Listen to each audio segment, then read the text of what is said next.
बांग्लादेश के मुख्यमंत्री को लेकर केंद्रीय मंत्री बीएल वर्मा का बड़ा बयान के ईडी और एसआईआर को लेकर जिस तरीके से विरोध किया जा रहा है, इस तरीके से अपराध को बढ़ावा देने की बात कही है। ज्ञानेश कुमार जी को एक पत्र लिखा है और उसमें कहा है कि एसआईआर के नाम पर पश्चिम बंगाल की जनता को परेशान किया जा रहा है। क्या कहना चाहिए? देखिए, एसआईआर कोई पहली बार नहीं हो रहा है। एसआईआर अब तक 8 बार हुआ है, जिसमें से एक बार एसआईआर हमारे एनडीए की सरकार में हुआ है, बाकी 7 बार तो पहले हुआ है। तब मैं कहूँगा कि उन्हें पूछना चाहिए कि 7 बार क्यों हुआ था। दूसरा कि एसआईआर का मतलब इस प्रकार की मतदाता सूची तो शुद्ध मतदाता सूची हो, जिसमें मृत वोट उसमें कब से पड़े रहते हैं वो हटाने का काम हो, जिसमें जो शिफ्टिंग के वोट हैं वो अपनी जहाँ पर रहते हैं वहाँ का वोट बने, और साथ ही साथ जो डबल वोट होते हैं उनका एक जगह वोट रहे। फर्जी वोट जो होते हैं, कहीं रोहिंग्या है, बांग्लादेशी हैं, यहाँ पर घुसकर आ गए हैं, तब मैं कहूँगा कि ऐसे लोगों को वोट बैंक मान करके जो अब तक राजनीति ममता जी करती रही हैं, मुझे लगता है चलने वाली नहीं है।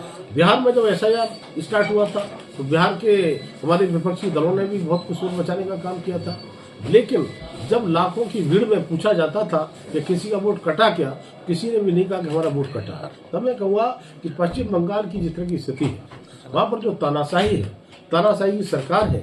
मैं पश्चिम बंगाल अभी गया था, तब मैंने देखा कि जिस तरह से भाजपा के कार्यकर्ताओं को गिन गिन कर किस तरह से पीटा जाता है और उनके लिए मौत के घाट उतारा, कितने कार्यकर्ताओं की हत्या करने का काम किया है, बहन बेटियों के साथ में कितने दुराचार बलात्कारी घटनाएं होती हैं, तब मैं कहूँगा कि ममता जी अभी चलने वाला नहीं है। वहाँ पर जिस तरह से बांग्लादेशी और रोहिंग्या जो इस देश का व्यक्ति नहीं है, उसके लिए आप वोटर कैसे मान सकते हैं? ऐसे लोग जो छट्टी का नंबर आता है तो ममता जी बौखलाई हुई हैं। मैं कहूँगा कि बौखलाने से काम चलने वाला नहीं है। अब तो पता चलता है कि ईडी अगर जाती है, अपना काम करती है, जो स्वतंत्र एजेंसी है, उसके लिए भी आप छापा नहीं मारने देंगे। कोई कितना ही भ्रष्टाचार करेगा, तो इस तरह से ये चलने वाला नहीं है। कोर्ट भी देख रहा है।